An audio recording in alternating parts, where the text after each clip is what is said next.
সংবাদ সবাইকে স্বাগত জানাচ্ছি। আমি ফিরোজ তোহা। শুরুতেই সংবাদ শিরোনাম জানিয়ে দেব এই মুহূর্তে হাতে পাওয়া সর্বশেষ গুরুত্বপূর্ণ আপডেট আন্তর্জাতিক সংবাদ।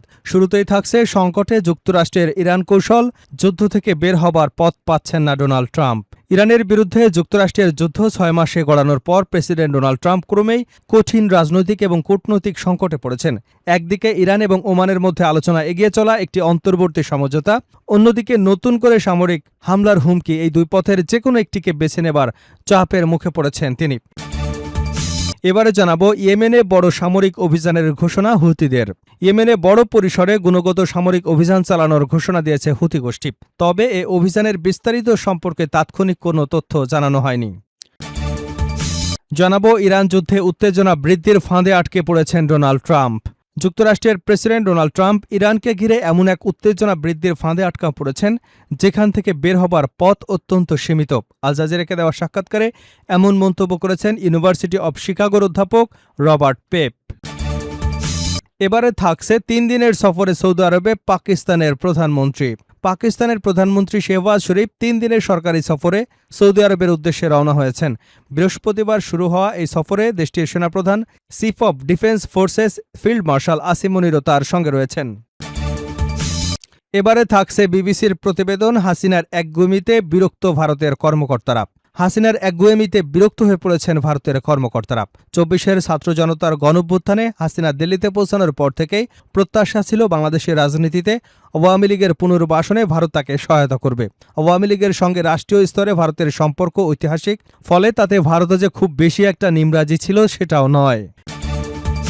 এবং সর্বশেষ জানাবো টেলিগ্রাফের প্রতিবেদন, কূটনৈতিক জয় পেল তেহরান, হরমুজের চুক্তি তার প্রমাণ। ডিম ফোটার আগে যতগুলো ডিম আছে ততগুলো মুরগি হবে ধরে নেওয়া যেমন ঠিক নয়, তেমনি কোনো কূটনৈতিক চুক্তি স্বাক্ষরিত হবার আগেই তা নিশ্চিত ধরে নেওয়া বুদ্ধিমানের কাজ নয়। তবে সাম্প্রতিক সময়ে মাস্কাট, তেহরান এবং ওয়াশিংটন থেকে বেরিয়ে আসা বিভিন্ন তথ্য ও গুঞ্জন একই দিকে ইঙ্গিত করছে। তা হল কৌশলগতভাবে অত্যন্ত গুরুত্বপূর্ণ হরমুজ প্রণালী পুনরায় খুলে দেবার বিষয়ে ইরান এবং ওমানের মধ্যে একটি চুক্তি এখন চূড়ান্ত পর্যায়ে পৌঁছেছে। এতক্ষণ শুনছিলেন সংবাদ শিরোনাম, এবার থাকছে পুরো সংবাদ। দর্শক, অনুরোধ থাকবে ভিডিওতে একটি লাইক দিন, কমেন্টস করে জানিয়ে দিন এই ভিডিওটি আপনি কোন জেলা থেকে দেখছেন এবং শুনছেন। সংকটে যুক্তরাষ্ট্রের ইরান কৌশল, যুদ্ধ থেকে বের হবার পথ পাচ্ছে না ডোনাল্ড ট্রাম্প। ইরানের বিরুদ্ধে যুক্তরাষ্ট্রের যুদ্ধ 6 মাসে গড়ানোর পর প্রেসিডেন্ট ডোনাল্ড ট্রাম্প ক্রমেই কঠিন রাজনৈতিক এবং কূটনৈতিক সংকটে পড়েছেন। একদিকে ইরান ও ওমানের মধ্যে আলোচনা এগিয়ে চলা একটি অন্তর্বর্তী সমঝোতা, অন্যদিকে নতুন করে সামরিক হামলার হুমকি। এই দুই পথের যেকোনো একটি বেছে নেওয়ার চাপে রয়েছেন তিনি। বিশ্লেষকদের মতে ট্রাম্পের সামনে থাকা দুটি পথই ঝুঁকিপূর্ণ, কারণ তিনি শুরুতে দাবি করেছিলেন যুদ্ধ কয়েক সপ্তাহের মধ্যেই শেষ হবে, কিন্তু 6 মাস পেরিয়ে গেলেও সংঘাতের কোনো স্থায়ী সমাধান দেখা যাচ্ছে না। রয়টার্সের এক প্রতিবেদনে বলা হয়েছে, ইরান ও ওমানের মধ্যে আলোচনায় থাকা সম্ভাব্য সমঝোতা কার্যকর হলে হরমুজ প্রণালী দিয়ে চলাচলকারী জাহাজের উপর ইরানের একটি নির্দিষ্ট মাত্রার নিয়ন্ত্রণ প্রতিষ্ঠিত হতে পারে। যুদ্ধ শুরুর আগে যে ধরনের নিয়ন্ত্রণ তেহরানের হাতে ছিল না, সেই সুযোগও এবার তারা পেতে পারে। বিশ্লেষকদের মতে এমন সমঝোতা হলে এটি হবে যুক্তরাষ্ট্র ও ইসরায়েলের গত 28শে ফেব্রুয়ারি হামলার পর ইরানের সবচেয়ে বড় কূটনৈতিক অর্জন। একই সঙ্গে এটি ট্রাম্প প্রশাসনের দীর্ঘদিনের অবস্থানেরও বিপরীত হবে, কারণ ওয়াশিংটন শুরু থেকেই হরমুজ প্রণালীকে আন্তর্জাতিক জলপথ হিসেবে উন্মুক্ত রাখার কথা বলে এসেছে। অন্যদিকে ট্রাম্প যদি নতুন করে ব্যাপক বিমান হামলার সিদ্ধান্ত নেন, তবে তা যুক্তরাষ্ট্রের আসন্ন অন্তর্বর্তী নির্বাচনের আগে বড় রাজনৈতিক ঝুঁকি তৈরি করতে পারে। আগের হামলায় ইরানকে নতি স্বীকার করানো সম্ভব হয়নি, ফলে নতুন হামলাতেও কাঙ্ক্ষিত ফল মিলবে না, এমনটাই জানা যাচ্ছে। আরেকটি বিকল্প হল বর্তমান পরিস্থিতি বজায় রাখা। সেক্ষেত্রে ইরানের বন্দর অবরোধ অব্যাহত থাকবে, নৌপথে হামলার জবাবে যুক্তরাষ্ট্র সীমিত পাল্টা হামলার ব্যবস্থা নেবে। তবে বিশ্লেষকদের মতে এ পথেও ট্রাম্প সম্মানজনকভাবে যুদ্ধ থেকে বের হবার সুযোগ পাবে না। যুক্তরাষ্ট্রের সাবেক মধ্যপ্রাচ্য বিষয়ক আলোচক অ্যারন ডেভিড মিলার বলেন, ট্রাম্পের সামনে এখন সবই খারাপ বিকল্প। তবে তিনি হয়তো বুঝতে শুরু করেছেন যে এই যুদ্ধ অনির্দিষ্টকাল চালিয়ে যাওয়া সম্ভব নয়, কেননা কোনো সমাধানে পৌঁছতে হবে, আর এটি হরমুজ প্রণালীতে ইরানের নতুন বাস্তবতাকে মেনে নেওয়ার দিকেও যেতে পারে। রয়টার্সের প্রশ্নের জবাবে নাম প্রকাশে অনিচ্ছুক এক মার্কিন কর্মকর্তা বলেন, যে কোনো অস্থায়ী নৌপথই হবে বাধাহীন এবং কোনো পক্ষের নিয়ন্ত্রণ থাকবে না। এদিকে মার্কিন পররাষ্ট্রমন্ত্রী মার্কো রুবিরো আবারও বলেছেন, হরমুজ প্রণালী অবশ্যই আন্তর্জাতিক জলপথ হিসেবে উন্মুক্ত থাকতে হবে, যেখানে ইরানের নিয়ন্ত্রণ, টোল বা কোনো ধরনের ফি গ্রহণের সুযোগ থাকা উচিত নয়। তবে বিশ্লেষকদের মতে অতীতেও ট্রাম্প রুবিরোর বক্তব্যের সঙ্গে ভিন্ন অবস্থান নিয়েছেন। প্রয়োজনে আবারও তিনি সেই পথেই হাঁটতে পারেন। বর্তমানে যুক্তরাষ্ট্রের জ্বালানির দাম বেড়েছে, ট্রাম্পের জনপ্রিয়তা কমেছে, ইরান যুদ্ধেও সাধারণ মার্কিন নাগরিকদের কাছে ক্রমেই অজনপ্রিয় হয়ে উঠেছে, ফলে তার সিদ্ধান্ত নেবার সুযোগও আগের তুলনায় অনেক সীমিত হয়ে গেছে। যুদ্ধ দীর্ঘায়িত হবার পরও ট্রাম্পের কঠোর অবস্থান ইরানকে বড় ধরনের ছাড় দিতে বাধ্য করেনি, বরং এখন পরিস্থিতি এমন পর্যায়ে পৌঁছেছে যে শেষ পর্যন্ত বড় ধরনের সমঝোতা করতেই হতে পারে ট্রাম্পকে। বিশ্লেষকদের মতে হরমুজ প্রণালী আবারও পুরোপুরি চালু করা হলে তবেই যুক্তরাষ্ট্র এবং ইরানের মধ্যে পরমাণু কর্মসূচি নিয়ে নতুন করে আলোচনা শুরুর পরিবেশ তৈরি হতে পারে। তবে ইরান এবং ওমান যে সমঝোতার দিকে এগিয়ে যাচ্ছে তা যুক্তরাষ্ট্র শেষ পর্যন্ত মেনে নেবে কিনা সেটি এখন বড় প্রশ্ন। রয়টার্স ইরানের একটি জ্যেষ্ঠ সূত্র এবং মধ্যপ্রাচ্যের 2 কর্মকর্তা জানিয়েছেন, আলোচনায় থাকা প্রস্তাব অনুযায়ী উপসাগরীয় প্রবেশকারী জাহাজের উপর ইরানের কিছু নিয়ন্ত্রণ থাকবে। যদিও ট্রাম্প বলেছেন প্রণালী খুলে দেবার বিষয়ে চুক্তি খুব কাছাকাছি, তবে ইরানের কর্মকর্তারা জানিয়েছেন কয়েকটি গুরুত্বপূর্ণ বিষয় এখনও আলোচনা বাকি আছে।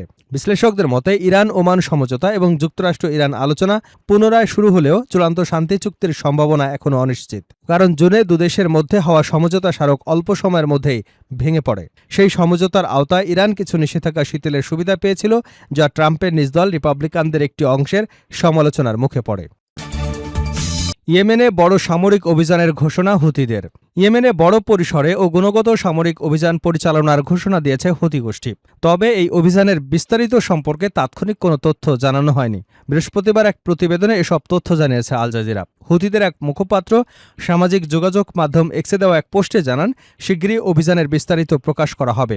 এর আগে ইয়েমেনের মারিব গভর্নমেন্টের আল থানিয়া জরুরি বাহিনী ক্যাম্পে হুতিরা ব্যালিস্টিক ক্ষেপণাস্ত্র এবং বিস্ফোরক বোঝাই ড্রোন ব্যবহার করে হামলা চালিয়েছে বলে আল মাজদার জানিয়েছে। প্রতিবেদনে বলা হয়, বৃহস্পতিবার সকাল থেকে দুপুর পর্যন্ত চালানো হামলায় সেনাদের ব্যারাক, অস্ত্রাগার এবং গোলাবারুদের গুদাম লক্ষ্যবস্তু করা হয়েছে। এ হামলায় হতাহতের খবর পাওয়া গেলেও তাৎক্ষণিকভাবে স্বাধীনভাবে তা যাচাই করা সম্ভব হয়নি।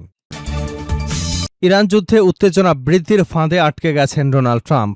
যুক্তরাষ্ট্রের প্রেসিডেন্ট ডোনাল্ড ট্রাম্প ইরানকে ঘিরে এমন এক উত্তেজনা বৃদ্ধির ফাঁদে আটকা পড়েছেন যেখান থেকে বের হবার পথ অত্যন্ত সীমিত।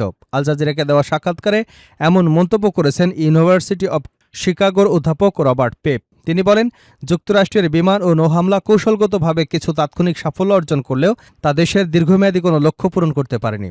তার দাবি, এই সংঘাতের পর ইরান আগের তুলনায় আরও বেশি শক্তিশালী হয়ে উঠেছে। পেপের মতে ট্রাম্পের সামনে এখন 2টি পথ খোলা রয়েছে, হয় ইরানের ক্রমবর্ধমান আঞ্চলিক প্রভাব মেনে নেওয়া, নয়তো সংঘাতকে আরও তীব্র করা। এর বাইরে তৃতীয় কোনো বিকল্প নেই বলে মনে করেন তিনি। পেপ সতর্ক করে বলেন, কেবল বিমান এবং নৌশক্তির উপর নির্ভর করবার সীমাবদ্ধতা ইতিমধ্যেই স্পষ্ট হয়ে উঠেছে।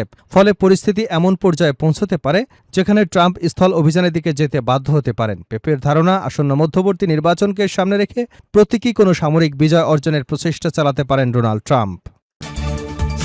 3 দিনের সফরে সৌদি আরবে পাকিস্তানের প্রধানমন্ত্রী। পাকিস্তানের প্রধানমন্ত্রী শেহবাজ শরীফ 3 দিনের সরকারি সফরে সৌদি আরবের উদ্দেশ্যে রওনা হয়েছেন। বৃহস্পতিবার শুরু হওয়া এই সফরে দেশটির সেনাপ্রধান chief of defence forces field marshal Asim Munir তার সঙ্গে রয়েছেন। সামাজিক যোগাযোগ মাধ্যম এক্সে দেওয়া এক পোস্টে পাকিস্তান সরকার জানায়, সৌদি যুবরাজ মোহাম্মদ বিন সালমানের আমন্ত্রণে প্রধানমন্ত্রী এ সফরে গিয়েছেন। তারা আরও জানায়, সফরকালে প্রধানমন্ত্রী উমরা পালন করবেন এবং মদিনায় মহানবী হজরত মোহাম্মদ সাল্লাল্লাহু আলাইহি ওয়াসাল্লামের রওজা জিয়ারত করবেন। এর আগে সাপ্তাহিক ব্রিফিংয়ে পাকিস্তানের পররাষ্ট্র মন্ত্রণালয়ের মুখপাত্র তাহির আন্দ্রাবি এই সফরের ঘোষণা দেন। তিনি বলেন, সফরে প্রধানমন্ত্রী সৌদি যুবরাজ মোহাম্মদ বিন সালমানের সঙ্গে বৈঠক করবেন। বৈঠকে পাকিস্তান সৌদি দ্বিপাক্ষিক সম্পর্ক আরও জোরদার করা এবং পারস্পরিক স্বার্থ সংশ্লিষ্ট আঞ্চলিক ও আন্তর্জাতিক বিভিন্ন বিষয়ে মতবিনিময় হবে। তিনি আরও বলেন, উপসাগরীয় অঞ্চলে চলমান উত্তেজনার মধ্যেই এই সফর অনুষ্ঠিত হলেও তা তাৎক্ষণিক সংকট বা স্বল্পমেয়াদী বিবেচনার বাইরে গুরুত্বপূর্ণ তাৎপর্য বহন করে না।